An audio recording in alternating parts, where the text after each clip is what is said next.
தேவனுடைய வார்த்தைக்கு நேராக நாம் கடந்து செல்வோம். நெகேமியாவின் புஸ்தகம் 14வது அதிகாரத்திற்கு நேராக திருப்பிக் கொண்டு நீங்கள் காலையில் இல்லைங்களா? 14வது அதிகாரம் இல்லை. போன வாரம் கர்த்தருடைய கிருபையினால நெகேமியாவின் புஸ்தகத்தை முழுமையாக சபையாக நாம் தியானித்தோம். தேவ வார்த்தை நேரோடு கூட நிச்சயம் பேசியிருக்கும் என்று நான் விசுவாசிக்கின்றேன். இந்த காலையிலும் நாம் ஆகஸ்ட் மாதத்தில் அநேகர் தேவ பிரசனத்திற்கு ஓடி வந்து அநேக காரியங்களுக்காக ஜெபித்து கொண்டு வருகின்றீர்கள். ஜெப நேரங்களில் தேவனிடத்திலிருந்து காரியங்களை நாம் எதிர்பார்க்கும் பொழுது அநேகருக்குள்ளே எழும்பக்கூடிய ஒரு கேள்வி, தேவன் என்னோடு கூட பேசுவாரா? தேவ சத்தத்தை நான் கேட்க முடியுமா என்று தான் அநேக நேரத்தில் நம்மளுடைய இருதயத்தில் அந்த கேள்வி எழும்பக்கூடியதாக இருக்கின்றது. முக்கியமாக துயரத்தின் நேரத்தில், போராட்டங்களின் மத்தியில் தேவன் எனக்கு ஏதாவது ஒன்று சொல்லுவாரா என்று அநேக நேரத்தில் நாம் ஏங்கி கொண்டிருக்கின்றோம். இன்று காலையில் என்னுடைய செய்தியின் தலைப்பும் தேவன் எப்பொழுது பேசுவார் என்று தான் அந்த தலைப்பில் உங்களோடு கூட நான் பேசும்படியாக விரும்புகின்றேன். தேவன் எப்பொழுது பேசுவார்? இன்றைக்கு தேவ வார்த்தையிலிருந்து ஒவ்வொருவருடைய வாழ்க்கையிலும் நாம் நடந்து போகக்கூடிய இந்த பாதையில், வாழ்க்கையின் பாதையில் 3 முக்கியமான நேரங்களில் தேவனுடைய சத்தம் மிக தெளிவாக தொனிக்கும் என்று உங்களோடு கூட தேவ வார்த்தையிலிருந்து இந்த காலையில் பேசும்படியாக விரும்புகின்றேன். முதலாவது, உங்களுடைய வேதாகமத்தில் எபிரேயருக்கு எழுதின நிருபம் 1வது அதிகாரம் முதல் 2 வசனங்களை நாம் வாசிக்க கேட்போம். எபிரேயர் 1ஆம் அதிகாரம் முதல் 2 வசனங்கள். பூர்வ காலங்களில் பங்கு பங்காகவும் வகை வகையாகவும் தீர்க்கதரிசிகள் மூலமாய் பிதாக்களுக்கு திருவுளம் பற்றின தேவன் இந்த கடைசி நாட்களில் குமாரன் மூலமாய் நமக்கு திருவுளம் பற்றினார். இவரே சர்வத்துக்கும் சுதந்திரவாளியாக நியமித்தார். இவரை கொண்டு உலகங்களை உண்டாக்கினார். ஒரு ஆமேன் சொல்லலாமா? இங்கே நாம் வாசிக்கும் பொழுது தேவ வார்த்தை சொல்லுகின்றது, தேவன் பூர்வ நாட்களில் பல விதங்களில் பலரை கொண்டு அவர் பேசினார். ஆனால் இந்த நாட்களில் தம்முடைய குமாரனாகிய இயேசு கிறிஸ்துவின் மூலமாக நம்மோடு கூட தேவன் பேசுகின்றார் என்று இங்கே தேவ வார்த்தை நமக்கு ஞாபகப்படுத்துகின்றது. நம்மளுடைய தேவன் ஒரு மறைந்திருக்கின்ற ஒரு தேவன் அல்ல, ஒளிந்திருக்கின்ற ஒரு தேவன் அல்ல, தம்மை வெளிப்படுத்தின தேவன். நம்முடைய பிதாவாகிய தேவன் தம்மை வெளிப்படுத்தி தம்முடைய சத்தத்தை நம்முடைய வாழ்க்கையில் தொனிக்க செய்கின்றார். வேதத்தை நாம் வாசிக்கும் பொழுது முதல் அதிகாரத்திலிருந்தே நாம் பார்க்கக்கூடிய வெளியேற பெற்ற சத்தியம் என்னவென்றால், இருளில் மத்தியில் தேவன் பேசினார், இருளை வெளிச்சமாக மாற்றினார், இந்த பூமியை தம்முடைய வார்த்தையினால தேவன் சிருஷ்டித்தார். தேவன் தம்முடைய ஜனங்களோடு கூட பேசுகின்ற தேவனாய் இருக்கின்றார். ஏதோ அவருடைய சத்தத்தை கேட்க முடியாமல் நாம் திரியக்கூடிய ஒரு ஜனம் அல்ல, அவருடைய சத்தத்தை தெளிவாக கேட்கக்கூடிய ஸ்லாக்கியத்தையும் பாக்கியத்தையும் தேவன் ஒவ்வொருவருக்கும் தந்திருக்கின்றார் என்பதை நான் உங்களுக்கு ஞாபகப்படுத்த விரும்புகின்றேன். நம்முடைய தேவன் தம்முடைய வார்த்தையின் மூலமாக பேசுகின்றார். மனிதனோடு கூட தனிப்பட்ட ரீதியில் இடைப்பட்டு அவருடைய நோக்கங்களையும் தேவன் வெளிப்படுத்துகின்ற தேவனாய் இருக்கின்றார். வேதாகமத்தில் அநேக சம்பவத்தில் தேவன் குறிப்பாக ஒரு தனிப்பட்ட நபரிடத்தில் வந்து அவருடைய நோக்கத்தையும் அவர்களுக்காக வைத்திருந்த திட்டத்தையும் தேவன் வெளிப்படுத்துவதை அநேக இடங்களில் நம்ம வாசிக்கின்றோம். ஒரு காரியம் நிச்சயம், நம்முடைய தேவன் மௌனமாய் இருப்பதல்ல, நம்முடைய தேவன் பேசுகின்ற தேவன். இந்த ஆகஸ்ட் மாதத்தில் நீங்கள் ஜெபித்து கொண்டிருக்கும் பொழுது தேவ சத்தத்தை ஒவ்வொருவரும் கேட்கக்கூடிய கிருபையை நீங்கள் பெற்றுக்கொள்வீர்களாக. தேவனுடைய தெளிவான வழிநடத்தலை உங்கள் வாழ்க்கையில் பெற்றுக்கொள்வீர்களாக. தேவ வார்த்தையின் சத்தம் உங்களுடைய இருதயத்தில் தொனிப்பதாக.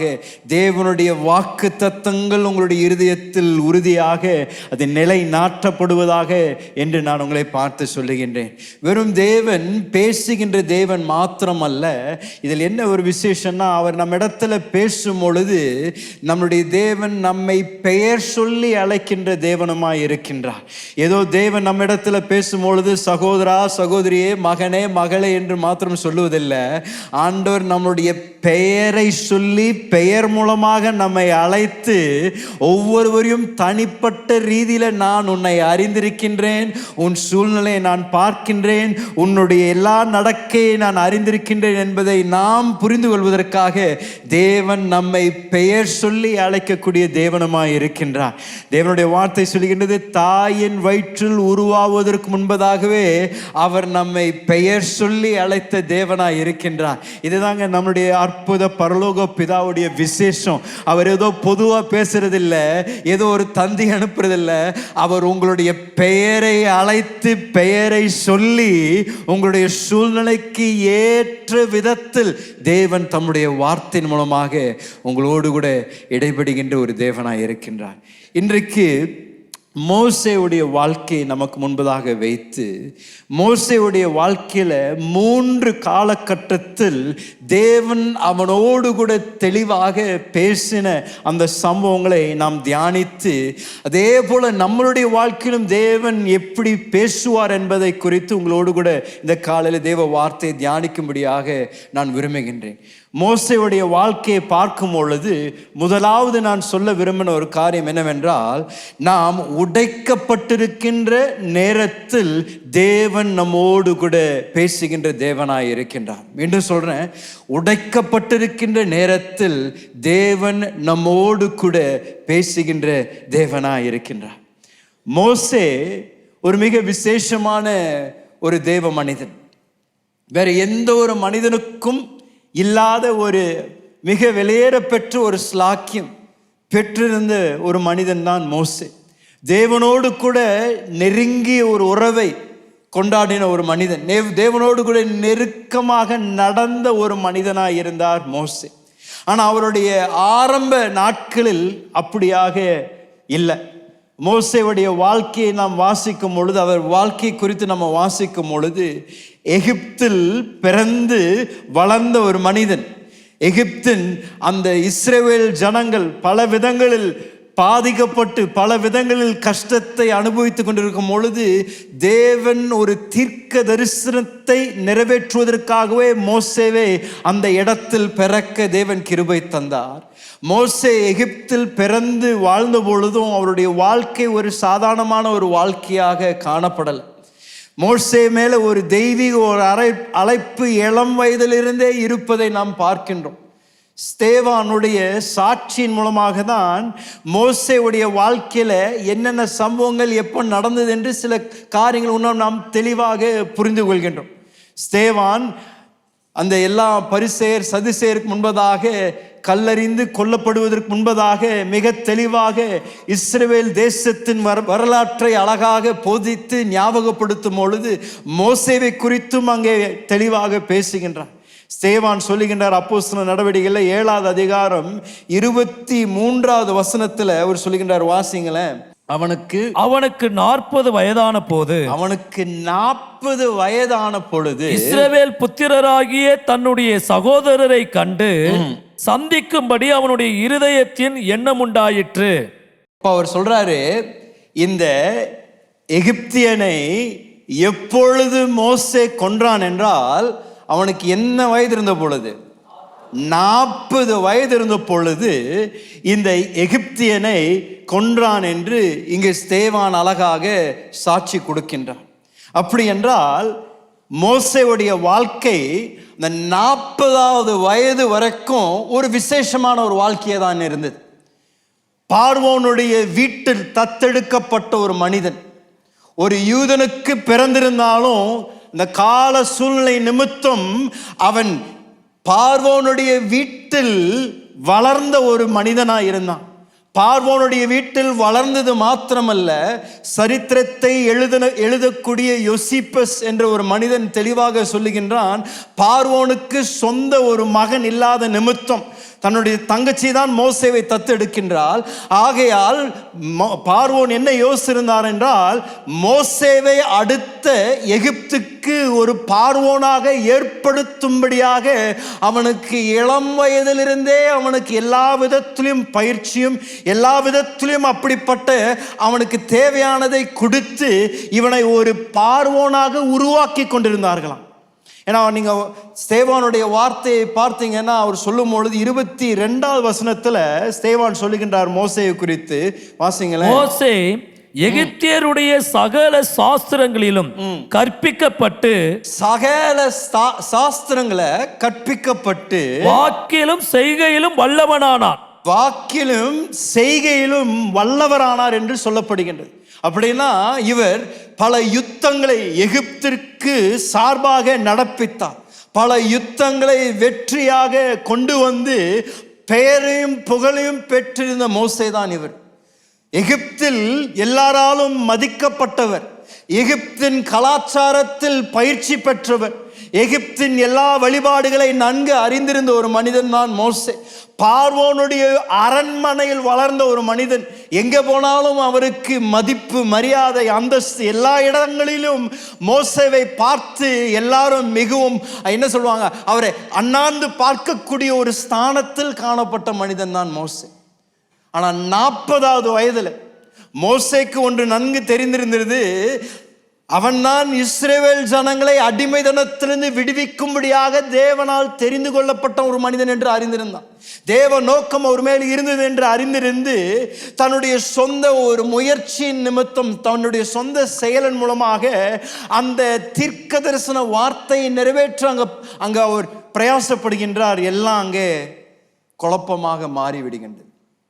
40வது வயதுல அவர் செய்த அந்த ஒரு தவறான ஒரு தீர்மானத்தின் நிமித்தம் வாழ்க்கையே கோளாறாக மாறிவிடுகின்றது.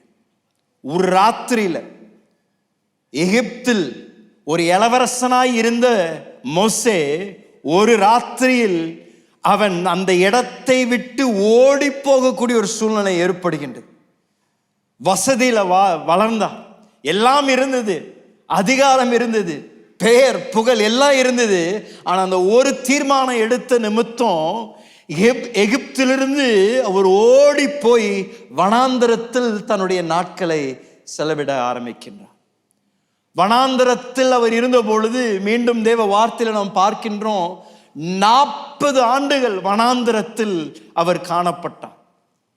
40 ஆண்டுகள் வனாந்தரத்தில் இவ்வளோ பெரிய ஒரு பெயர் புகழ் பெற்ற ஒரு இளவரசன் 40 ஆண்டுகள் வேலைக்கு திரிந்து தன்னுடைய மாமனாருடைய மந்தையை மேய்த்து கொண்டு தன்னுடைய நாட்களை ஓட்டி கொண்டிருந்த மனிதன் தான் மோசே. யோசித்து பாருங்களேன், அவருக்குள்ள எப்படிப்பட்ட சிந்தனைகள் வந்திருக்கும், எப்படிப்பட்ட கேள்விகள் அவருடைய இருதயத்தில் எழும்பியிருக்கும். ஏன்னா சின்ன வயதிலிருந்து பார்வோனுடைய வீட்டில் வளர்க்கப்பட்டிருந்தாலும் தன்னுடைய சொந்த தாய் தான் அங்கே வளர்த்ததை நம்ம வாசிக்கிறோம். பல முறை அவங்க சொல்லியிருப்பாங்க, மோசே நீ தான் தீர்க்க தரிசனத்தின் நிறைவேறுதல், மோசே எகிப்திலிருந்து இஸ்ரவேல் ஜனங்களை விடுவிப்பதற்கு தேவன் உன்னை தான் தெரிந்து கொண்டிருக்கின்றார், அது எனக்கு தேவன் வெளிப்படுத்தினாரு, நீ தான் அந்த விசேஷமான நபர் என்று பல முறை தன்னுடைய காதில் கேட்டிருப்பார். ஆனால் இங்கே 40 ஆண்டுகள் எல்லாவற்றையும் இழந்து எந்த ஒரு நம்பிக்கையும் இல்லாமல் நாளைக்கு என்ன நடக்கும், எப்படி காரியங்கள் நடப்பிக்கும் என்று தெரியாத ஒரு இடத்தில் இருந்த பொழுதுதான் தெளிவாக மோசே தேவனுடைய சத்தத்தை கேட்கக்கூடியவனாய் இருக்கின்றான். உங்கள் வாழ்க்கையில ஒருவேளை அப்படிப்பட்ட ஒரு சம்பவம் நடந்து கொண்டிருக்கின்றதா? ஒருவேளை நீங்க இளம் வயதுல பல சொப்பனங்கள், பல விதங்கள் உங்களுடைய வாழ்க்கை நிறைவேறுவதை ஒருவேளை நீங்கள் எதிர்பார்த்திருக்கலாம். நான் இப்படி இருக்க போறேன், நான் அப்படி இருக்க போறேன், அவங்கள திருமணம் பண்ண போறேன், எனக்கு இப்படிப்பட்ட ஒரு வேலை இருக்கும், என்னோட வியாபாரம் இப்படியாக செழிக்க போகின்றது என்று பல விதங்களில் உங்களுடைய வாழ்க்கை குறித்து பல எதிர்பார்ப்புகளோடு கூட இளம் வயதில் நீங்கள் வளர்ந்ததுக்கு பின்பதாக பல காரியங்கள் நடந்து இன்றைக்கு ஒருவேளை எல்லாவற்றையும் இழந்து, நம்பிக்கை இழந்து, உங்களுடைய சொந்த திருமண வாழ்க்கை ஒரு பிளவாக காணப்படுகின்றது. உங்களுடைய வியாபாரத்தில் மிகப்பெரிய ஒரு பிரச்சனை, கடன்ல மூழ்கி கொண்டிருக்கின்றீர்கள். உங்களுடைய இருதயத்தில் உங்களுக்கு கேள்வி எழும்புகின்றது, என்னுடைய வாழ்க்கை குறித்து நான் இப்படியெல்லாம் யோசித்திருந்தேனே, இதெல்லாம் நடக்கும் என்று யோசித்திருந்தேனே, தேவன் எனக்கு இதெல்லாம் செய்வார் என்று நான் எதிர்பார்த்திருந்தேனே, ஆனாலும் இப்பொழுது எல்லாவற்றையும் இழந்து, என்னுடைய குடும்பத்தை இழந்து, என்னுடைய திருமணத்தை இழந்து, என் வியாபாரத்தை இழந்து, எனக்கு இன்றைக்கு நம்பிக்கை இல்லாத ஒரு இடத்தில் நான் காணப்படுகின்றேனே, எனக்கு ஏதாவது நடக்குமா? தேவன் என்னை குறித்து கரிசனையா இருக்கின்றாரா? என்னுடைய வாழ்க்கையில நான் இழந்திருக்கின்ற அத்தனையும் நான் மீண்டும் எப்படி பெற்றுக்கொள்ள போறேன்? என் வாழ்க்கையில நான் எதிர்பார்த்த காரியங்கள் எப்படி எனக்கு நடக்கும் என்று ஒருவேளை நீங்கள் அங்கலாக்கி இன்றைக்கு துயரத்தோடு கூட நின்று கொண்டிருக்கின்றீர்களா? மோசேயுடைய வாழ்க்கை நீங்கள் வாசிக்கும் பொழுது உங்களுக்கும் எனக்கும் வரக்கூடிய நம்பிக்கை உடைக்கப்பட்ட நேரங்களில் தேவன் நம்மோடு கூட பேசுகின்ற தேவனாய் இருக்கின்றார். 40 ஆண்டுகள், சும்மா 1 வருடம் 2 வருடம் இல்லைங்க, 5 வருஷம் 10 வருஷம் கூட இல்லை, 40 ஆண்டுகள் இளவரசனாக இருந்த ஒரு மனிதன், எல்லாவற்றையும் பெற்றிருந்த மனிதன் எல்லாவற்றையும் இழந்து 40 ஆண்டுகள், வருடத்திற்கு பின்பதாக வருடம் வருகின்றது, நம்பிக்கையற்ற ஒரு நிலையில காணப்பட்ட பொழுது, யாத்திராகம் 3 அதிகாரத்தில் அவன் ஆடுகளை மேய்த்து கொண்டிருந்த பொழுது திடீரென்று முட்செடியின் மத்தியிலிருந்து அந்த எரிகின்ற அக்கினியை நோக்கி அவன் போன பொழுது அந்த முட்செடியின் மத்தியிலிருந்து அங்கிருந்து வந்த சத்தம், மோசே மோசே என்று பெயர் சொல்லி தேவன் அவனை அழைத்தார். ஐயா, தேவன் மறக்கவில்லை. எகிப்தில் ஒருவேளை மோசேவை மறந்திருக்கலாம், மற்ற யூதர்கள் மோசேவை மறந்திருக்கலாம், எல்லாரும் மோசேயை குறித்து கைவிட்டிருக்கலாம். ஆனா அந்த தேவன் அழைத்த தேவன் மோசேயை மறக்கவில்லை. 40 ஆண்டுகள் கடந்து போயிருந்தாலும், எல்லாம் இழந்திருந்தது போல காணப்பட்டிருந்தாலும், அழைத்த தேவன் அவர் மறக்கவில்லை அழைப்பை. மீண்டும் அந்த முட்செடியின் மத்தியிலிருந்து அவனை அன்போடு கூட, மோசே நான் உன்னை மறக்கலப்பா, மோசே தாயின் வயிற்றில் நான் உன்னை உருவாக்கின பொழுது உனக்காக வைத்திருந்த நோக்கத்தை நான் மறக்கல, இப்பொழுது நான் உன்னுடைய நேரம், உன்னுடைய காலம் வந்துவிட்டது என்று தேவன் மீண்டும் மோசே இழந்ததை அவனுக்கு திரும்பி கட்டி எழுப்புவதை தான் அந்த 3 அதிகாரத்தில் நம்ம பார்க்கின்றோம். மோசேவுக்கு தேவன் அதை செய்வார் என்றால், இன்றைக்கு உங்கள் வாழ்க்கையில ஒரு குடும்பத்தை இழந்து, திருமணத்தை இழந்து, வியாபாரத்தை இழந்து, எல்லாராலும் கைவிடப்பட்ட ஒரு சூழ்நிலை நீங்கள் காணப்பட்டாலும், உங்களை பார்த்து நான் சொல்லுகின்றேன், உடைக்கப்பட்ட நேரங்களில், எல்லாம் இழந்திருக்கின்ற நேரத்தில் நம்முடைய தேவன் சத்தத்தை உயர்த்தி நம்முடைய பெயரை அழைத்து அவர் நமக்கு ஞாபகப்படுத்துகின்றார். நான் உன்னை நேசிக்கிறேன், கண்கள் காணவில்லை, காதுகள் கேட்கவில்லை, உனக்காக நான் ஆயத்த பண்ணியிருக்கின்றதை யாரும் இன்னும் கண்டடையவில்லை என்று தேவன் நம்மை பார்த்து சொல்லுகின்றார். உங்களுக்கும் எனக்கும் ஒரு அற்புத தேவன் ஐயா, பெயர் சொல்லி உடைக்கப்பட்ட நேரங்களில் தேவன் நம்மோடு கூட பேசுகின்றார். ஒரு தேவ மனிதன் சொல்றாரு, பள்ளத்தாக்கின் வழியாக நாம் கடந்து போகும் பொழுது, வேதனையின் வழியாக நாம் போகும் பொழுது, அப்பொழுதுதான் தேவன் அதிக சத்தத்தோடு கூட நம்மோடு கூட பேசுகின்றார் என்று. அப்படின்னா இன்றைக்கு ஒருவேளை அப்படிப்பட்ட ஒரு அனுபவத்தின் வழியாக நீங்கள் போய் கொண்டிருந்தீங்கன்னா, ஒரு வனாந்தரத்தின் அனுபவம், நாளைக்கு என்ன நடக்கும் எல்லாம் இழந்ததை போல உங்கள் வாழ்க்கையில் தோன்றினாலும், உங்களுக்கு நான் ஞாபகப்படுத்தக்கூடிய வெளியேறப்பட்ட ஒரு சத்தியம், நம்முடைய தேவன் பேசும் தேவனாய் இருக்கின்றார். உடைக்கப்பட்ட நேரங்களில் நம்மை அரவணைத்து நம்மோடு கூட வந்து நின்று கரத்தை பிடித்து, கலங்காதே, நீ பயப்படாதே, நான் உன் கூட தான் இருக்கிறேன், இந்த உடைக்கப்பட்ட அனுபவத்தை நான் என்னுடைய மகிமைக்காக நான் பயன்படுத்த போகின்றேன். உன் வாழ்க்கையில் நடந்த எந்த ஒரு சம்பவமும், எந்த ஒரு காரியமும் வீணா போகாது, உங்களுடைய கண்ணீர் வீணா போகாது, உங்க பள்ளத்தாக்கு வீணா போகாது ஐயா. அதை தேவன் தம்முடைய மகிமைக்கு என்று பயன்படுத்துவாரு. உங்களுடைய இப்பொழுது நீங்கள் கடந்து போகக்கூடிய இந்த பள்ளத்தாக்கை தேவன் பயன்படுத்தி உங்களுக்குள்ள அவருடைய மகிமை வெளிப்படுத்தும்படியாக தேவன் காரியங்களை ஆயத்தப்படுத்தி கொண்டிருக்கின்றார். நீங்கள் பயப்படாதீங்க, நம்மை கைவிடாத தேவன் ஐயா. அவர் சொன்னதை நிறைவேற்றுவார். அவர் சொன்ன வார்த்தைகளை யாரும் தடுத்து நிறுத்த முடியாது. அவர் சொன்னார் என்றால் அதை நிச்சயம் உங்கள் வாழ்க்கையில் நடக்கும். இப்பொழுது இயற்கையில் வாழ்க்கையில் உங்களுடைய சூழ்நிலைகள் ஒருவேளை அதற்கு சாதகமாக இல்லாமல் இருந்தாலும் நான் உங்களை பார்த்து சொல்றேன், நாம் ஆராதிக்கின்ற தேவன் உயிர்த்தெழுதலின் தேவன். நம்முடைய வாழ்க்கையில காரியங்கள் செத்து போய் கடந்தாலும் அதை உயிர்ப்பித்து தேவன் மீண்டும் அவருடைய வார்த்தையை நிறைவேற்ற தேவன் வல்லவராய் இருக்கின்றார். உங்கள் பிள்ளைகளை குறித்து ஒரு தீர்க்கதரிசன வார்த்தையை நீங்கள் பெற்றிருக்கின்றீர்களா? உங்கள் குடும்பத்தை குறித்து ஒரு தீர்க்கதரிசன வார்த்தையை பெற்றிருக்கின்றீர்களா? உங்கள் வியாபாரத்தை குறித்து ஒரு தீர்க்கதரிசன வார்த்தையை பெற்றிருக்கின்றீர்களா? அந்த வார்த்தையை உறுதியாக பிடித்துக் கொள்ளுங்கள். ஏனால் வாக்கு பண்ணினவர் உண்மை உள்ளவர், வாக்கு மாறாத தேவனாய் இருக்கின்றபடியால் நீங்களும் நானும் அதை உறுதியாக பிடித்துக் கொண்டு அவரை பார்த்து சொல்லுங்க, ஐயா நீங்க சொன்ன ஒரு வார்த்தையும் தரையில் விழுகாததுக்காக நன்றி. உம்முடைய வார்த்தை விருதாவாக உமக்கு திரும்பி வராதையா. எதற்காக அனுப்பப்பட்டதோ அதை நிறைவேற்றியே தீரும் என்று சொன்ன தேவ வார்த்தையின்படி என்னுடைய வாழ்க்கையில, என்னுடைய பிள்ளைகளுடைய வாழ்க்கையில, என்னுடைய திருமண வாழ்க்கையில எதெல்லாம் வாக்கு தத்தமாக நான் பிடித்திருக்கின்றேனோ அதை நீர் நிச்சயமாக நிறைவேற்றுவதற்காக நான் உம்மை ஸ்தோத்தரிக்கின்றேன். இப்பொழுது உங்களை நோக்கி தான் தேவன் பேசிக் கொண்டிருக்கின்றார். உடைக்கப்பட்ட நேரத்தில், எல்லாம் இழந்தது போல காணப்பட்டிருக்கின்ற இந்த நேரத்தில், நம்பிக்கையற்ற நேரத்தில் உங்கள் பெயரை சொல்லி தேவன் உங்களை பேசிக் கொண்டிருக்கின்றார். நான் உன்னை மறக்கவில்லை, உள்ளங்கையில் நான் உன்னை வரைந்து வைத்திருக்கின்றேன் என்று தேவன் உங்களை பார்த்து சொல்லுகின்றார்.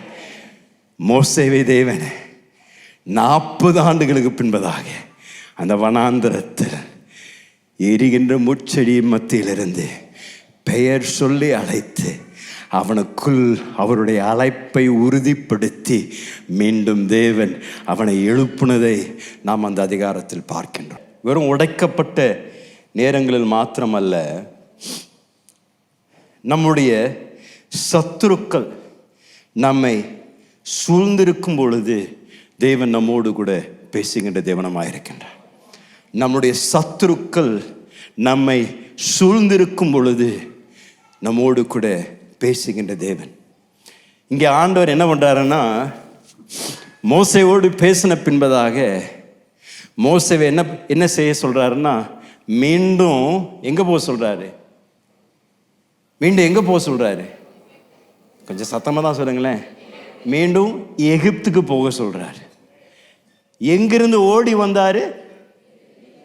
எங்க பிரச்சனை, எங்க அவமானம், எங்க நிந்த, எந்த இடத்துல அவனை தேடிட்டு இருக்கிறாங்க, அப்புறம் எதுக்கு ஆண்டவர் எகிப்துக்கு அனுப்புறாரு?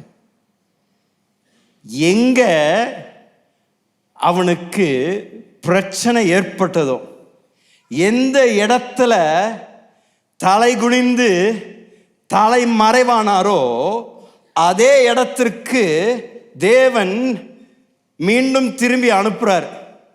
இது பலருடைய வாழ்க்கையில் தேவன் செய்யறதை பார்க்கணும். ஆண்டவர் ஆகாருக்கும் சொல்றாரு, நீ திருப்பியும் உன்னுடைய எஜமாட்டி கிட்ட போ என்று சொல்றாரு. எங்க உனக்கு பிரச்சனை இருந்ததோ அங்கேயே திரும்பி போ என்று ஆண்டவர் சொல்றார். மோசே எகிப்துல பண்ண தப்பு நிமித்தம் தான் ஒரு மனாந்திரத்தில் இருக்கிறாரு. ஆண்டவர் அந்த உடைக்கப்பட்ட நேரத்தில் மோசேயோடு பேசி எந்த இடத்துல அவனுக்கு எதிராக அநேகர் காத்து கொண்டிருக்கின்றார்களோ அதே இடத்திற்கு ஆண்டவர் திரும்பி போக சொல்றார். ஸோ மோசே தேவனுடைய வார்த்தைக்கு கீழ்ப்படிந்து எகிப்துக்கு திரும்பி வரார். எகிப்தில் நடந்த சம்பவங்களை நாம் நன்கு அறிந்திருக்கின்றோம்.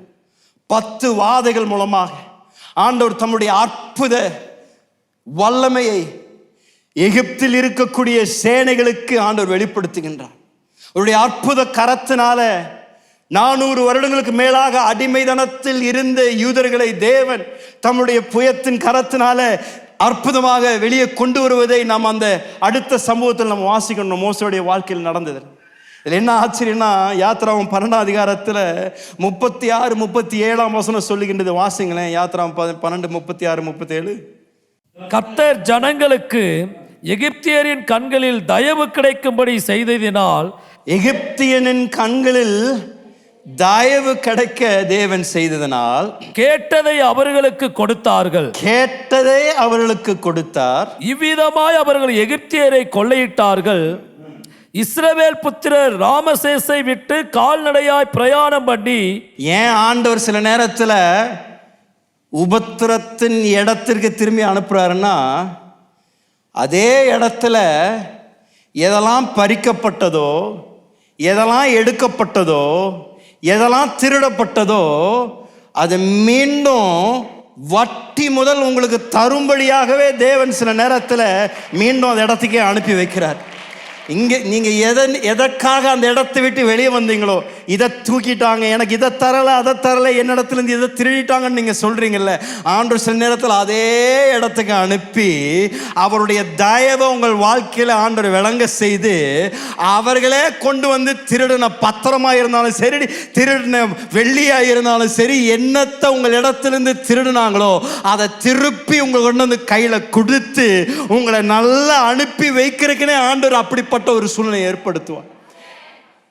400 வருடங்களுக்கு மேலாக உபத்திரத்தையும் அடிமைதனத்தையும் அனுபவித்த இஸ்ரவேல் ஜனங்களுக்கு தேவ வார்த்தை சொல்கின்றது,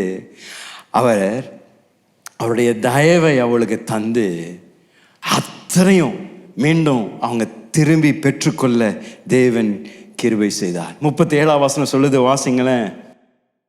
இஸ்ரவேல் புத்திரர் ராமசேசை விட்டு கால்நடையாய் பிரயாணம் பண்ணி சுக்கோத்துக்கு போனார்கள். அவர்கள் பிள்ளைகள் தவிர 6 லட்சம் புருஷராய் இருந்தார்கள். ராமன் சொல்லலாமா? மீண்டும் ஆண்டவர் தம்முடைய வார்த்தையை உங்கள் வாழ்க்கையில நிலைநிறுத்துவார்.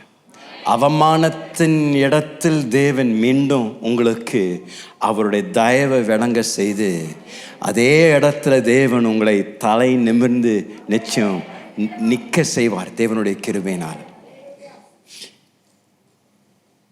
ஆண்டவருடைய பலத்த கரத்தினால இந்த அடிமைகள் விடுதலையோடு கூட நடக்கிறாங்க. ஆண்டவர் அவங்களுக்கென்று நியமிக்கப்பட்ட தேசத்தை நோக்கி பிரயாணம் செய்ய துவங்குகின்றார்கள்.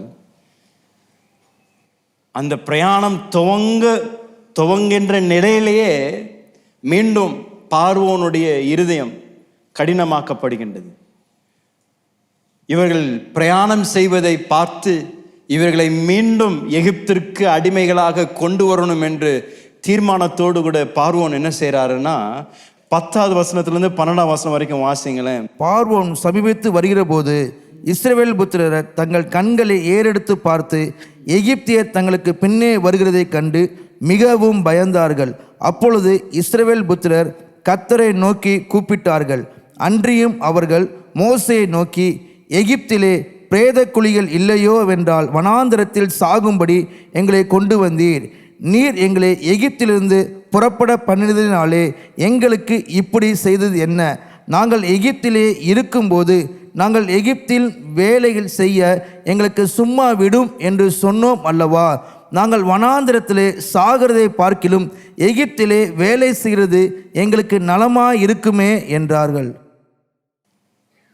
மோசே தேவ வார்த்தைக்கு கீழ்ப்படிந்து மீண்டும் எகிப்துக்கு வராரு. அற்புத விதங்களில் வாதைகள் மூலமாக தேவன் தம்முடைய வல்லமையை வெளிப்படுத்துகின்றார். எகிப்தில் இருந்த இஸ்ரவேல் ஜனங்கள் விடுவிக்கப்படுகின்றார்கள். விடுதலையோடு கூட பிரயாணத்தை துவங்குகின்றார்கள். பிரயாணம் துவக்கத்தின் ஆரம்பத்திலேயே பார்வோன் அவர்களை பின்தொடரும் பொழுது இஸ்ரவேல் ஜனங்கள் எல்லாரும் பதற்றம் அடைகிறாங்க. மோசேவுடைய சூழ்நிலை கொஞ்சம் யோசித்து பாருங்க. இவருடைய தலைமைத்துவத்தில் தான் இஸ்ரவேல் ஜனங்கள் எல்லாரும் வெளியே வராங்க. இவர் தான் நடத்துகிறார். இவருடைய வார்த்தை தேவ வார்த்தை என்று அவர்கள் பெற்றுக்கொண்டு அவர்கள் எகிப்தை விட்டு வெளியே வராங்க. எகிப்தை விட்டு வெளியே வர ஆரம்பித்த உடனே அவர்களுக்கு எதிராக பார்வோனின் சேனை பின்தொடர்வதை அவர்கள் கண்களாக பார்க்கிறாங்க. மோசே இந்த இடத்துல நிற்கும் பொழுது அவளுக்கு முன்பதாக ஒரு சமுத்திரம், முன்பதாக ஒரு தடை, பிரயாணம் அவர்கள் நேராக செய்ய முடியாத ஒரு விதத்தில் ஒரு தடை, பின் திரும்ப முடியல. பின்னாடி பார்வோனின் சேனை, அவளுக்கு முன்பதாக இந்த கடல். ரெண்டுக்கும் நடுவில் அவர் நிற்கும் பொழுது வழி இல்லை, முன்பதாக செல்லுவதற்கு வழி இல்லை. சத்துருக்கள் அவர்களை பின்தொடர்ந்து வருகின்றார்கள். இதில் இன்னும் பெரிய பிரச்சனை என்னன்னா, கூட இருந்தவங்களும் யாருக்கு விரோதமாக திரும்பிடுறாங்க? மோசேக்கு விரோதமாக திரும்பிடுறாங்க. இதுதான் அநேக நேரத்தில் ரொம்ப வேதனையான ஒரு காரியம். நம்முடைய வாழ்க்கையில் சில நேரத்தில் நமக்கு எதிராக சத்துருக்கள் மாத்திரம் இல்லை, கூட இருக்கிறவங்களே திடீர்னு திரும்பிடுறாங்க. கூட இருக்கிறவங்களே நம்மளை பார்த்து விமர்சனம் பண்ண ஆரம்பிச்சிடுறாங்க, நம்மளை பார்த்து தவறாக பேச ஆரம்பிச்சிடறாங்க, நம்ம குறித்து தவறாக பேச ஆரம்பிச்சிடறாங்க. பாருங்க, அவங்க சொன்னல, அவங்களுக்கு இது நடக்கும்னு சொன்னல, நடந்துருச்சு பாருங்கன்னு சொல்லி, உங்களுக்கு ஏற்கனவே ஊர்பட்ட பிரச்சனை, ஏற்கனவே உங்களுடைய தலை மூழ்கி கொண்டு இருக்கின்றது பிரச்சனையில், கடனில், எல்லா விதத்திலையும் பல இடங்களில் நீங்கள் ஒடுக்கப்படுறீங்க. ஆனால் என்ன தாங்க முடியாதுன்னா, கூட இருக்கிறவங்களே சேர்ந்து என்ன பண்ணுறாங்க, உங்களுக்கு விரோதமாக பேச ஆரம்பிக்கிறாங்க. இஸ்ரவேல் ஜனங்க மோசேயுடைய தலைமைத்துவத்தில் தான் இவங்க வெளியே வந்தாங்க. தேவன் மோசையோடு கூட இருக்கிறார் என்று நன்கு அறிந்திருக்கின்றார்கள். 10 வாதைகள் மூலமாக தேவன் மீண்டும் மீண்டும் தம்முடைய மகிமையை வெளிப்படுத்துவதை கண்டார்கள். அப்பொழுதும் அந்த ஒரு குறிப்பிட்ட நேரத்தில் சத்துரு அவர்களை சூழ்ந்திருக்கும் பொழுது இவர் என்ன சொல்லியிருக்கணும், மோசே, இம்மட்டும் நடத்தின தேவன் நம்மை இன்னும் நடத்துவார், மோசே பயப்படாத, நாங்கள் எல்லாம் உன் கூட இருக்கிறோம் என்று சொல்ல வேண்டியவர்கள் என்ன சொல்றாங்கன்னா, ஏன் எங்களை கூட்டிட்டு வந்தீரு, எகிப்திலே நாங்கள் நல்லா இருந்தோமே, எதுக்கு எங்களை பொழப்பு கேட்டு எங்களை இங்கே கொண்டு வந்தீங்க என்று மோசேவை எதிர்த்து பேச ஆரம்பிக்கிறாங்க. தாவீதுக்கு தான் நடந்தது. எல்லாம் இழந்த ஒரு சூழ்நிலை, சிக்லாக் என்ற இடத்துல அவளோடு கூட இருந்த இந்த மனிதர்கள் எல்லாம் இழந்ததை பார்த்து, அவன் இழப்பை அவர்களுடைய வாழ்க்கையில் அனுபவித்த உடனே அவர்களும் தாவீதிற்கு எதிராக திரும்ப ஆரம்பிக்கிறார். ஒருவேளை உங்கள் வாழ்க்கையில் இப்படிப்பட்ட சத்துருக்கள் உங்களை சூழ்ந்திருக்கிறது போல நீங்கள் போய்கொண்டிருக்கின்ற ஒரு அனுபவமாக இருக்கலாம். சுற்றிலும் கடனில் மூழ்கி கொண்டிருக்கலாம். சுற்றிலும் பல விதமான பிரச்சனைகள், ஒருவேளை பொருளாதார பிரச்சனைகள் மாத்திரம், ஒருவேளை உங்களுடைய குடும்பத்தில் ஒரு பிரச்சனையாக இருக்கலாம், இல்லை உங்களுடைய வியாபாரத்தில் ஒரு பிரச்சனையாக இருக்கலாம். பல விதங்களில் ஒடுக்கப்படுறீங்க. பல விதத்தில் எங்கே திரும்பினாலும் உங்களுக்கு விரோதமாக இருக்கின்றவர்கள் தான் அநேகர் இருக்கிறத போல காணலாம். ஆனால் உங்களை பார்த்து சொல்கிறேன், சத்துருக்கள் உங்களை சூழ்ந்திருக்கின்ற நேரத்தில் ஆண்டவர் உங்களுக்காகவே ஒரு கொடியை உயர்த்துவாரையா. வெள்ளம் போல அவன் வரதை பார்த்தீங்கன்னா நீங்கள் பயப்படணும் என்ற அவசியம் இல்லை. அந்த நேரத்தில் பரிசுத்த ஆவியானவர் உங்களுக்கென்றே ஒரு கொடியை ஏற்றி அந்த இடத்தில் தேவன் உங்களோடு கூட பேசுகின்ற தேவனாய் இருக்கின்றார் ஐயா. ஏன்னா அதான் அங்கே நடக்கின்றது. இவ்வளோ ஒரு இக்கட்டான நேரத்தில் சத்துருக்கள் பின்தொடரி கொண்டிருக்கின்றார்கள். கூட இருந்தவர்களும் மோசேக்கு எதிராக பேச ஆரம்பிக்கிறாங்க. அப்படிப்பட்ட நேரத்தில் தேவன் மீண்டும் மோசேவை பார்த்து பேசுகின்றதை இந்த 14ஆம் அதிகாரத்தில் நம்ம பார்க்கின்றோம். இப்படி ஒரு இக்கட்டான நேரத்தில் ஆண்டவர் மோசேயை பார்த்து சொல்லக்கூடிய வார்த்தையை நீங்கள் கவனிக்க நான் விரும்புகிறேன். 15ஆம் வசனத்திலிருந்து 18ஆம் வசனம் வரைக்கும் வாசிங்களேன். அப்பொழுது கர்த்தர் மோசேயை நோக்கி, நீ என்னிடத்தில் முறையிடுகிறது என்ன? புறப்பட்டு போங்கள் என்று இஸ்ரவேல் புத்திரருக்கு சொல்லு. நீ உன் கோலை ஓங்கி உன் கையை சமுத்திரத்தின் மேல் நீட்டி சமுத்திரத்தை பிளந்து விடு. அப்பொழுது இஸ்ரவேல் புத்திரர் சமுத்திரத்தின் நடுவாக வெட்டாந்தரையில் நடந்து போவார்கள். எகிப்தியர் உங்களுக்கு பின் தொடர்ந்து வரும்படி நான் அவர்கள் இருதயத்தை கடினப்படுத்தி பார்வோனாலும் அவன் ரதங்கள் குதிரை வீரர்கள் முதலாகிய அவனுடைய எல்லா இராணுவத்தாலும் மகிமைப்படுவேன். இப்படி நான் பார்வோனாலும் அவன் ரதங்களினாலும் அவன் குதிரை வீரனாலும் மகிமைப்படும் போது நானே கர்த்தர் என்பதை எகிப்தியர் அறிவார்கள் என்றார். ஒரு ஆமென் சொல்லலாமா? எனக்கு ஆண்டவரை குறித்து என்ன அதிகம் பிடிக்கும்னா, நம்மோடு கூட எப்போ எப்படி பேசணும் என்று ஆண்டவருக்கு நன்கு தெரியும். உடைக்கப்பட்ட நேரத்தில் ஆண்டவர் அரவணைத்து நம்மை ஆதரித்து நம்மை ஆறுதல் படுத்தி நம்மளை மீண்டும் கட்டி எழுப்புறார் உடைக்கப்பட்ட நேரத்தில். ஆனால் சத்ருக்கள் நம்மை சூழ்ந்திருக்கும் பொழுது, எல்லா இடங்களும் நமக்கு விரோதமாக அநேகர் எழும்பும் பொழுது ஆண்டவர் கொஞ்சி, ஐயோ பயப்படாதப்பா, ஏன்ப்பா இப்படி அழுகிற, பயப்படாத, நான் கூட இருக்கிறேன், ஐயோ நீ எதை குறித்து பயப்பட, நான் உனக்கு உதவி செய்கிறேன்னு சொல்லி ஆண்டவர் சத்ருக்கள் நம்மை சூழ்ந்திருக்கும் பொழுது அப்படி ஆண்டவர் பேசுறதில்லை. ஏன்னா அப்படி பேசிட்டா நமக்கு இலக்காரம், சத்துருக்கள் முன்பே நமக்கு இலக்காரம். ஏன் அவன் பார்த்த பாரு, அவனுக்கு பாரு ஒன்றும் தைரியமே இல்லை பாரு. ஆண்டவர் அவங்ககிட்ட பேசும்பொழுதும் அவனை கொஞ்சம் குழந்தை மாதிரி பேசுறாரு. இல்லை, ஆண்டவர் இங்கே என்ன பண்றாருன்னா, மோசேவை சுற்றிலும் சத்துருக்கள், அவனுக்கு கூட இருந்தவங்களும் அவனுக்கு எதிராக இருக்கிறாங்க, பின் தொடர்வனும் எதிராக இருக்கிறாங்க. ஆண்டவர் அவரை பார்த்து பேசும் பொழுது அவர் சொன்ன வார்த்தையை நீங்கள் கவனிப்பது அவசியம். எனக்கு ஆங்கிலத்தில் இந்த வார்த்தைகள் எப்படி சொல்லப்பட்டிருக்கிறத பார்த்து நான் ரொம்ப சந்தோஷப்படுறேன். ஆண்டவர் மோசேயை பார்த்து சொல்றாரு, ஏன் என்ன பார்த்து அழுகிற? Why are you crying out to me? மோசே, என்ன நோக்கி ஏன்பா அழுகிற என்று கேட்கிறார். சொல்றாரு, அடுத்து சொல்றாரு, ஜனங்களை பார்த்து நகர சொல்லு. Tell the people to move quickly. ஜனங்களை பார்த்து நீ பேசு, ஜனங்களை பார்த்து நகர சொல்லு. உனக்கு நான் கொடுத்திருக்கிற அந்த கோலை எடுத்து அதை உன் தலைக்கு மேல உயர்த்து என்று ஆண்டவர் சொல்றார். அப்படின்னா சத்துருக்கள் நம்மை சூழ்ந்திருக்கும் பொழுது ஆண்டவர் நம்ம இடத்துல பேசும் பொழுது என்ன பேசுறாருன்னா, நீ யார் என்பதை மறந்துடாத, நீ யாருடைய மகன் மகள் என்பதை மறந்துடாத, உன்னுடைய அதிகாரத்தை மறந்துடாத. நான் ஏற்கனவே சிலுவையில் உனக்கு விரோதமாக உருவாக்கப்பட்ட எந்த ஒரு ஆயுதத்தையும் நான் முறித்திருக்கின்றேன் என்பதை மறந்துடாத. எல்லா வியாதியும் எல்லா சாபங்களையும் உனக்கு விரோதமாக சத்துரு எதெல்லாம் திட்டம் பண்ணினானோ அதை சிலுவையிலே ஏற்கனவே நிர்மூலமாக்கி இருக்கிறேன் என்பதை மறந்துடாத. நீ என்னுடைய மக, நீ என்னுடைய மக. சத்துருக்களை பார்த்து நீ பின் கால வைக்காத. நீ நிக்கிற இடத்துல தைரியமா நின்று அந்த இடத்துல என்னுடைய மகிமை காணும்படியாக நீ தைரியமா நட, நீ முன் சேர் என்று தான் தேவன் நம்மை பார்த்து சொல்றார். எனக்கு அது ரொம்ப பிடிச்சது. மோசேயை பார்த்து ஆண்டவர் கொஞ்சி, ஐயோ மோசே, இவ்வளோ தூரம் நான் உனக்கு கொண்டு வந்துட்டேன்ல, ஏன் பயப்படுற? இதுக்கு பிறகு நான் உன்னை கைவிட மாட்டான்ப்பா. அப்படியெல்லாம் ஆண்டவர் சொல்லலை. ஆண்டவர் சொல்றாரு, ஏன் என்னை பார்த்து அழுதுட்டு இருக்கிற? ஏற்கனவே அற்புதங்களை நடப்பிக்கக்கூடிய அதிகாரத்தை உன் கரத்தில் நான் கொடுத்துட்டேன். அற்புதங்களை நடப்பிக்கக்கூடிய அந்த அதிகாரம் உன் கோல்ல தானே இருக்கு. ஏற்கனவே 10 வாதைகள் மூலமாக என்னுடைய மகிமை உன் கோல்ல வெளிப்படுத்தலையா? நான் மீண்டும் சொல்றேன், உன் கரத்துல இருக்கிற அதிகாரத்தை வைத்து கரத்தை உயர்த்து. உனக்கு முன்பதாக அந்த செங்கடல் 2ஆக பிளக்கப்படும். எப்பேற்பட்ட ஒரு சூழ்நிலையா இருந்தாலும், எப்பேற்பட்ட ஒரு மழையா இருந்தாலும், நீ கரங்களை உயர்த்து, காரியங்கள் மாறும். நீ கரங்களை உயர்த்து. உனக்காக சேனைகளின் தேவன் எழும்புவார் ஐயா. உனக்காக விளக்காடுவாரு, உனக்காக நியாயத்தையும் நீதியும் தேவன் விசாரிப்பாரு. தேவ பிள்ளைகள் சத்துருக்களாக அவர்கள் நெருக்கப்படும் பொழுது, உங்களை சுற்றிலும் பல தடைகளை நீங்கள் பார்க்கும் பொழுது, அது அஞ்சக்கூடிய நேரம் இல்லையா, அது பின்வாங்கக்கூடிய நேரம் இல்லை.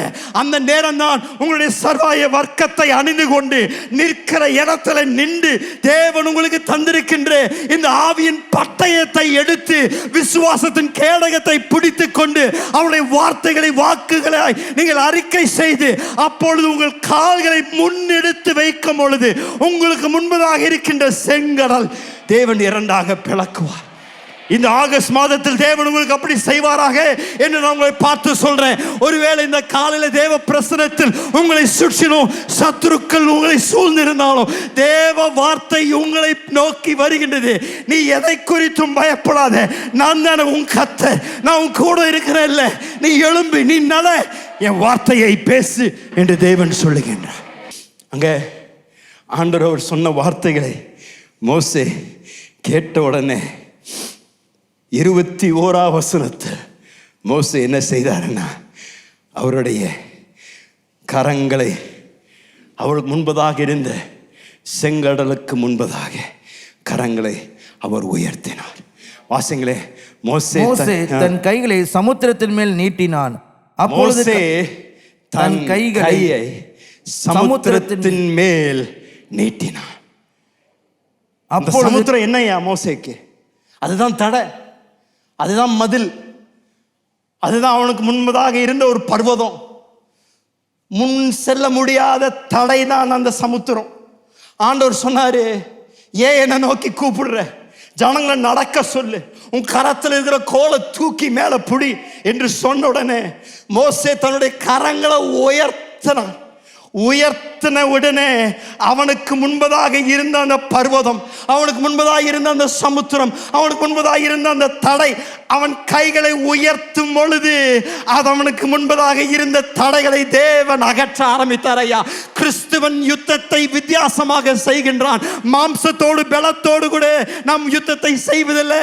நமக்குள் இருக்கக்கூடிய தேவ ஆவியானுடைய பலத்தினாலும் அவருடைய வார்த்தையினாலும் விசுவாசத்தினாலும் யுத்தத்தை நாம் செய்கின்றோம். நீங்களும் நானும் விடுதலையை பார்க்கணுமா? பர்வதங்கள் உங்கள் வாழ்க்கையில் விழுகணுமா? மலைகள் உங்கள் வாழ்க்கையில் மெழுகு போல போகணுமா?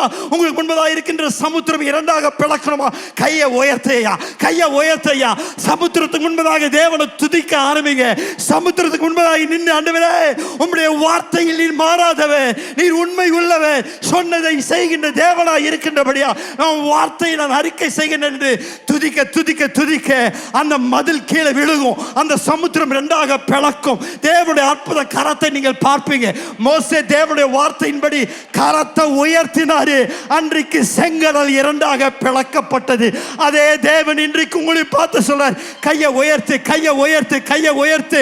உன்னுடைய கரத்தில் அதிகாரத்தை தந்திருக்கின்ற, உனக்கு கரத்தில் அதிகாரத்தை கொடுத்து உன் வாயினால், உன்னுடைய வாயினால் உரைக்கப்படுகின்ற வார்த்தைகள் தேவ வார்த்தைகளாக இருக்கும் பொழுது எந்த ஒரு சாத்தானுடைய அந்தகார கிரியையா இருந்தாலும் அதை தேவன் நிர்மூலமாக்குவார்.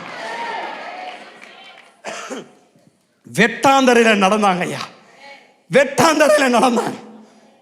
பிளந்தது மாத்திரமல்ல, ஆண்டவர் அவங்க நடக்கும் பொழுதும் நல்லா நடக்கும்படியாக அத்தனை தேவன் உன்னிப்பாக அந்த அற்புதத்தை நிலைநிறுத்தினார். யாருக்கு வெட்டாந்தரையோ இன்னொருத்தனுக்கு அது சாக்கடையாகவும் மாற்ற தேவனாலும் உங்களுக்கு வெட்டாந்தரை, அவனுக்கு சாக்கடை. நீங்க அதே இடத்துல தான் நடப்பீங்க, அந்த அக்கினி உங்களை தொடாது. ஆனா அவன் உள்ள வந்தானா அவன் முடிஞ்சாயா. தேவ பிள்ளைகளுக்கு இதுதான் தேவன் கொடுத்திருக்கிற கிருபை. நீங்க அதே இடத்துல தான் நடப்பீங்க, அவன் தோல்வி அடைவான், நீங்க வெற்றி அடைவீங்க. நீங்க அதே இடத்துல தான் இருப்பீங்க, அவனுக்கு கேடு உண்டாகும், ஆனா உங்களுக்கோ தேவ தயவு உண்டாகும். இது தேவ பிள்ளைகளுக்கு தேவன் தந்திருக்கின்ற கிருபை. அவர்களுக்கு எங்க பார்த்தாலும் எதிர்ப்புகள், ஆனால் தேவ பிள்ளைகளுக்கு எங்க பார்த்தாலும் சுதந்திரங்களை தேவன் தர வல்லவராயிருக்க. அன்னைக்கு சத்துருக்குள் சூழ்ந்திருக்கும் பொழுது தேவன் மோசேயை பார்த்து பேசின வார்த்தைகள் உங்களையும் பார்த்து பேசுகின்றார். ஆண்டவர் இந்த இடத்துல பயப்படாதெல்லாம் சொல்லலை. என்ன சொல்றாருன்னா, நீ யார் என்பதை மறந்து விடாத, உனக்குள் இருக்கக்கூடிய அதிகாரத்தை மட்டம் செய்திடாத. இந்த அதிகாரம் உனக்குள்ள கிறிஸ்து இயேசுவின் மூலமாக கொடுக்கப்பட்டிருக்கின்ற ஒரு அதிகாரம். அந்த அதிகாரத்தில் நாம் நின்று அந்த அதிகாரத்தில் முன் செல்லும்படியாக தான் தேவன் விரும்புகின்றார். மூன்றாவது இங்கே நான் பார்க்கக்கூடியது மோசேயுடைய வாழ்க்கையில் உடைக்கப்பட்ட நேரத்தில் ஆண்டவர் பேசுகிறாரு. சத்துருக்கள் அவனை சூழ்ந்திருக்கும் பொழுதும் தேவன் பேசுகின்றார். மூன்றாம் நேரத்தில் கீழ்ப்படிதலில் நடக்கும் பொழுதும் தேவன் பேசுகின்றார். கீழ்ப்படிதலில் நடக்கும் பொழுதும் தேவன் பேசுகின்றார். 24 அதிகாரத்தில் ஆண்டவர் அங்கே மோசேயை பார்த்து சொல்றாரு. 12ஆம் வசனம் வாசிங்களேன். அப்பொழுது கர்த்தர் மோசேயை நோக்கி, நீ மலையின் மேல் என்னிடத்துக்கு ஏறி வந்து இங்கே இரு. நான் உனக்கு கற்பனைகளையும் நீ அவர்களுக்கு உபதேசிப்பதற்கு நான் எழுதின நியாயப்பிரமாணத்தையும் கற்பனைகளையும் கொடுப்பேன் என்றார். அங்கே கவனிக்க வேண்டியது, மோசேயை பார்த்து அவர் சொல்றாரு, நீ மலையின் மேல்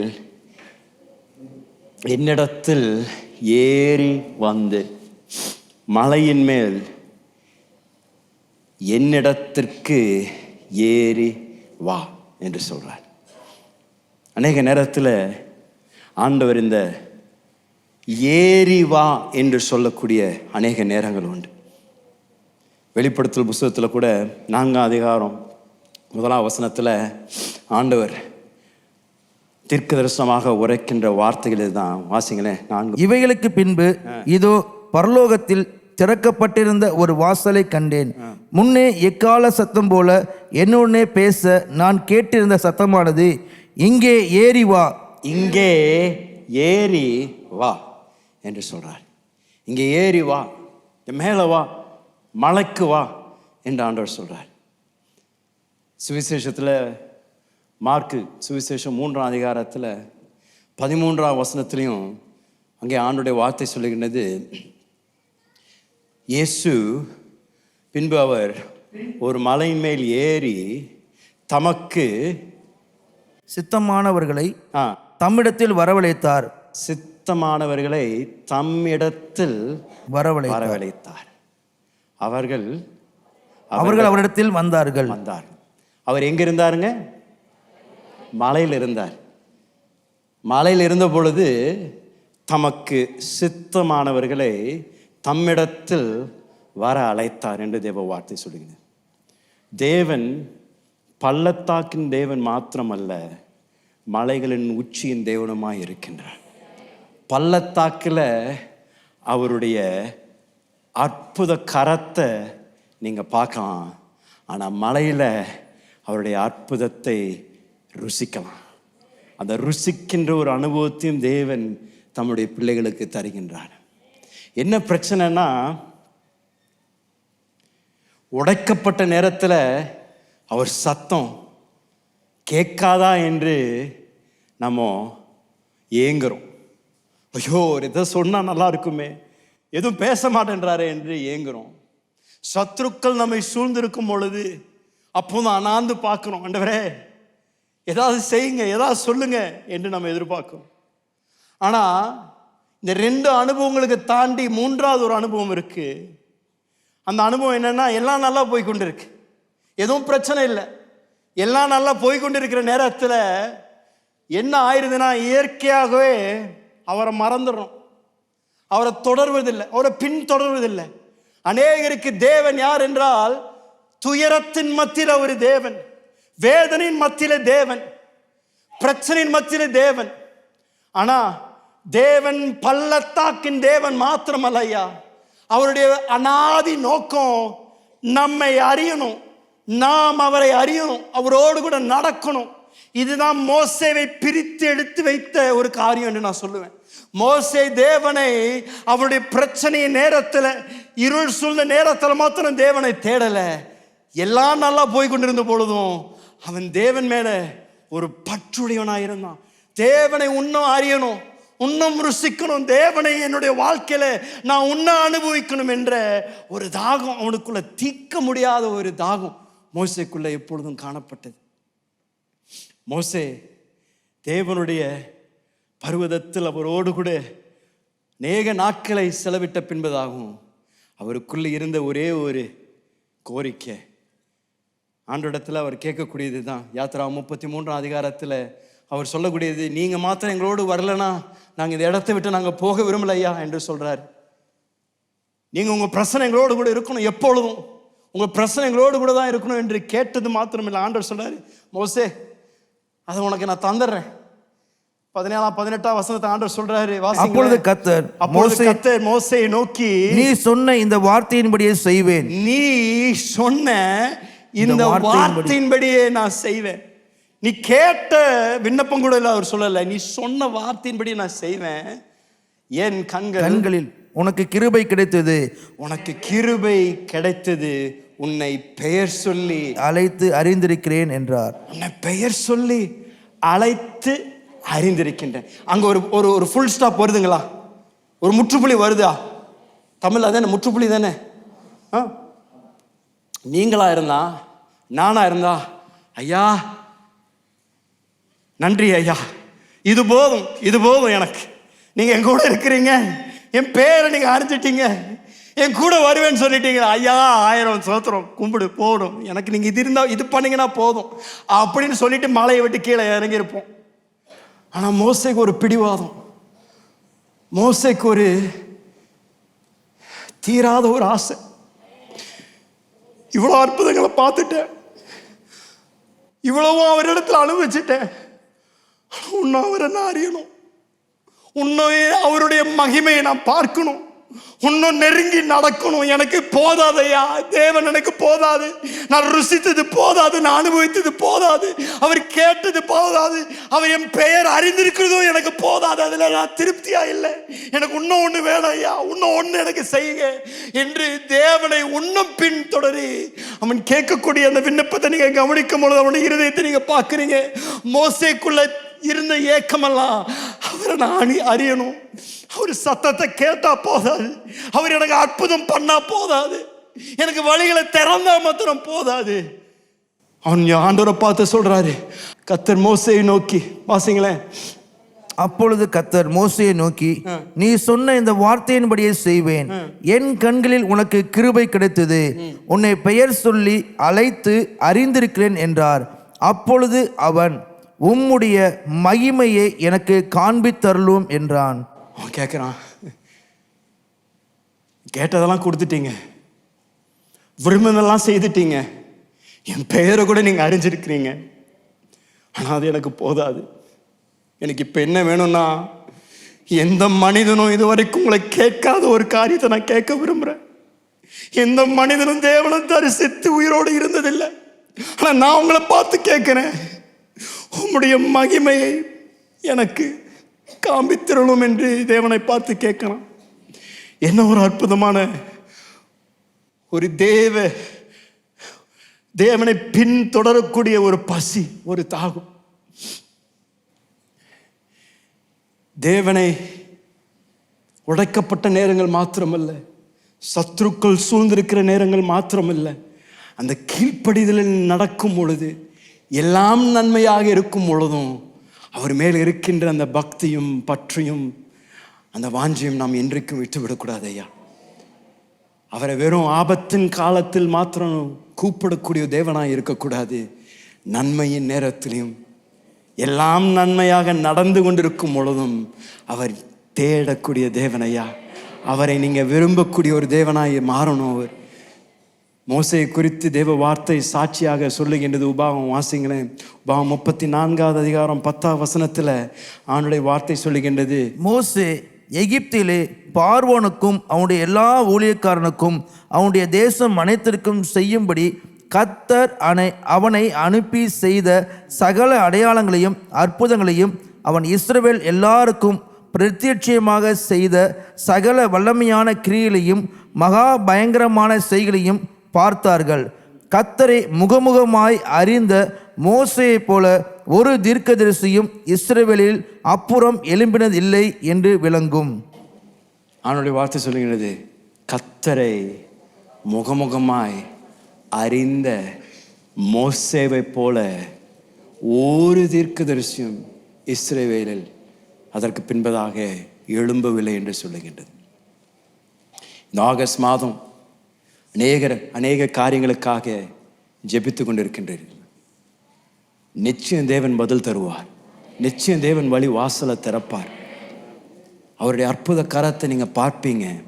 ஆனால் இன்றைக்கு நான் கேட்கக்கூடிய கேள்வி, அற்புதம் நடந்த பின்பதாக, வழி வாசல்கள் திறக்கப்பட்ட பின்பதாக, நீங்கள் கேட்ட காரியங்கள் கொடுக்கப்பட்டதுக்கு பின்பதாக உங்கள் இருதயம் எங்கே இருக்கும்? யாரை தேடுவீங்க? எதை பின்னோக்கி செல்ல போகிறீங்க? வேலைன்னு சொல்லி இன்றைக்கி விழுந்து கிடக்கிறீங்களா தேவ பிரசனத்தில்?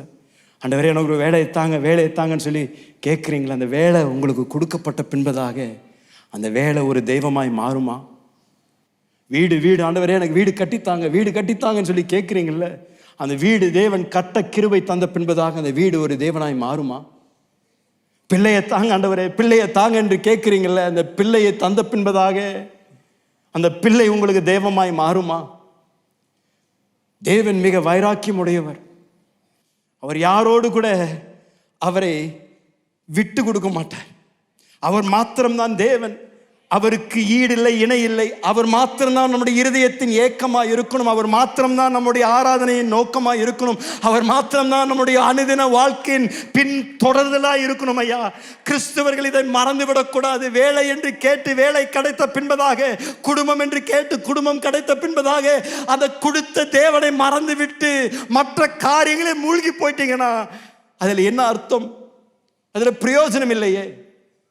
இன்றைக்கு நீங்களும் நானும் மோசேயின் வாழ்க்கையை பார்க்கும் பொழுது உங்களுக்குள்ளும் எனக்குள்ளும் வர வேண்டிய ஒரு சவால், ஆண்டவரே மோசேவை போல நானும் உம்மை அறியணும், மோசேவை போல நானும் உம்மோடு கூட நடக்கணும், உம்முடைய சத்தத்தை நான் கேட்கணும், உம்மை நான் என்னுடைய அனுதின வாழ்க்கையில வாழ்வாய் இருந்தாலும் தாழ்வாய் இருந்தாலும் மழையாய் இருந்தாலும் பள்ளத்தாக்காய் இருந்தாலும் நீர்தானையா என்னுடைய அனுதின நாளின் தேவனாய் இருக்கின்றபடியால் எப்பொழுதும் எக்காலத்திலும் நான் உம்மை தேடுவேன், உம்மை நான் துதிப்பேன் என்று தேவனை எப்பொழுதும் பின்தொடரக்கூடிய ஒரு ஜனக்கூட்டமாய் நாம் மாறுவது அவசியம்.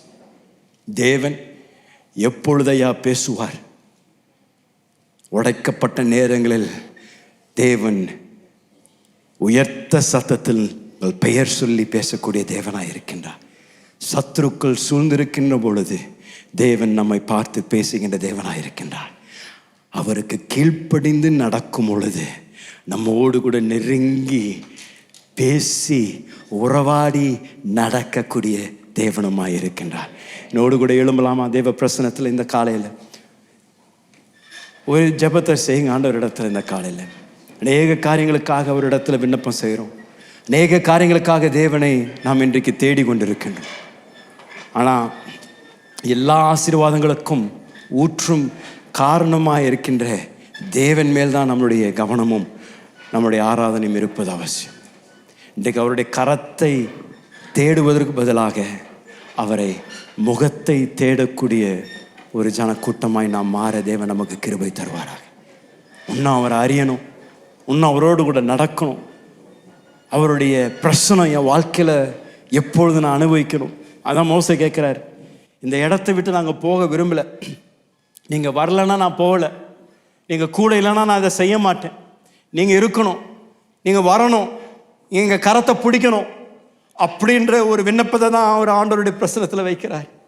ஆண்டவர் சொல்கிறாரு, நீ சொன்னதை நான் செய்ய போகிறேன் மோசே, உன் கூட நான் வரேன், எங்கே போனாலும் என் பிரச்சனை உன் கூடயே இருக்கும், உன்னை நான் பெயர் சொல்லி அறிந்திருக்கின்றேன் என்று தேவன் அவனை பார்த்து சொல்கிறார். அதே தேவன் இன்றைக்கும் நம்மோடு கூட தனிப்பட்ட விதத்தில் நடக்க விரும்புகின்றார். நம்மோடு கூட ஒரு நெருங்கிய உறவில் இருக்க தேவன் விரும்புகிறார். ஐயா, நாம் எவ்வளோக்கு எவ்வளோ ஒரு கிட்ட வருகின்றோமோ அவ்வளோக்கு அவ்வளோ நெருக்கமாக நடக்கக்கூடிய ஒரு தேவன். கரங்களை தேவ பிரசனத்தில் உயர்த்தி இந்த காலையில் அவரை பார்த்து கேளுங்க, நீங்கள் வேணும், நீங்கள் தான் எனக்கு வேணும். பொருளை காட்டிலும் பணத்தை காட்டிலும் தேவைகளை காட்டிலும் நீங்கள் எனக்கு வேணும் ஐயா, நீங்கள் எனக்கு வேணும். எல்லாம் போனாலும் ஏசி இருந்தால் எனக்கு போதும், ஏன்னா இயேசு தான் எனக்கு வேணும் என்ற ஒரு ஜெபம் நமக்குள்ள இன்றைக்கு பிறப்பிக்கப்படுவதாக. என்னுடைய ஜெபங்களுக்கு பதில் வரலைனாலும் இயேசு எனக்கு இருந்தால் போதும், இயேசு என்னோடு கூட இருந்தாருன்னா போதும், எனக்கு அது போதும், அது எனக்கு அது சமாதானம், எனக்கு அது நம்பிக்கை, அது எனக்கு ஒரு நங்கூரம். இயேசு இருந்தாருன்னா போதும். ஆண்டவரே, எங்களுடைய கவனத்தை உமக்கு நேராக நாங்கள் திருப்புகின்றோம் ஆண்டவரே, எங்களுடைய ஆராதனை உமக்கு நேராக திருப்புகின்றோம் ஆண்டவரே. ஆண்டவரே, பொருளை தேடி ஆண்டவரே, இந்த உலகத்தில் இருக்கக்கூடிய அநேக தேவைகளை தேடி நாங்கள் ஓட விரும்பல, உம்மை தேடி தான் நாங்கள் வர விரும்புகிறோம். இந்த காலையில் உம்முடைய பிரசனத்தில் கரங்களை உயர்த்தி உம்மை நாங்கள் இன்னும் அறியணும், உம்மை நாங்கள் இன்னும் அறியணும். இந்த ஆகஸ்ட் மாதத்தில் இன்னும் தேவ சத்தத்தை நாங்கள் கேட்க விரும்புகிறோம் ஆண்டவரே. தேவனுடைய வழிநடத்தில் நாங்கள் உணர விரும்புகிறோம். எங்களோடு கூட தேவன் இருக்கின்றார், அவருடைய சத்தம் என்னுடைய இருதயத்தில் தொனிக்கின்றது என்ற ஒரு அனுபவம் எங்கள் ஒவ்வொருவருக்கும் இருப்பதாக நான் ஜெபிக்கிறேன் ஆண்டவரே. பேசுங்க, நீர் பேசிக்கொண்டு இருக்கின்ற தேவன் அல்ல ஐயா, எங்களோடு கூட இந்த காலையில் நீர் பேசிக்கொண்டு இருக்கின்றீர். எங்கள் வாழ்க்கையில் நாங்கள் செய்ய வேண்டிய காரியங்களை குறித்து நீங்கள் பேசிக்கொண்டு இருக்கின்றீர். நாங்கள் உங்கள் சத்தத்தை கேட்க விரும்புகிறோம். எங்கள் இருதயத்தை உங்களுக்கு நேராக நாங்கள் திருப்புறோம் ஆண்டவரே. இந்த ஆகஸ்ட் மாதம் முழுவதும் உம்முடைய ஜனங்கள் உம்முடைய அற்புத கரத்தை அவர்கள் வாழ்க்கையில் காண்பார்களாக. தேவன் அவர்களுக்காக பெரிய காரியங்களை செய்வதை அவர்கள் காண்பார்களாக. ஆனால் எல்லா அற்புதங்களை காட்டிலும், எல்லாம் பெரிய காரியங்களை காட்டிலும் உம்மை அறிந்து கொள்ளக்கூடிய ஒரு வாஞ்சையும் ஒரு விருப்பமுள்ள ஒரு இருதயத்தை எங்களுக்கு தாங்காண்டவர்.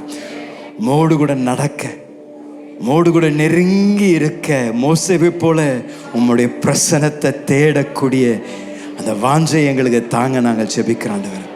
இன்றைக்கு ஒவ்வொருவரோடு கூட தனிப்பட்ட ரீதியில் இன்றைக்கு இடைப்படுங்க ஆண்டவர். ஒருவேளை இதுவரைக்கும் இயேசு உங்கள் சொந்த இரட்சகராக நீங்கள் ஏற்றுக்கொள்ளலை, பாவ மன்னிப்பின் உறுதி நிச்சயம் உங்களுக்கு இன்னும் இல்லைன்னா உங்களுக்காகவும் நான் ஜெபிக்க விரும்புகிறேன். இயேசு கிறிஸ்து உலகத்தின் இரட்சகர், பாவங்களை மன்னிக்கக்கூடிய அதிகாரம் உடையவர். அவர் மாத்திரம்தான் உலகத்தின் பாவத்தை சுமந்து சிலுவை மரத்தில் தம்முடைய ஜீவனை பலியாக கொடுத்து, யாரெல்லாம் அவருடைய விசுவாசத்தை இயேசுவின் மேல் வைக்கின்றார்களோ, தேவ வார்த்தை சொல்லுகிறது, அவளுக்கு பாவ மன்னிப்பும் நித்திய நம்பிக்கையும் தரப்படுகிறது.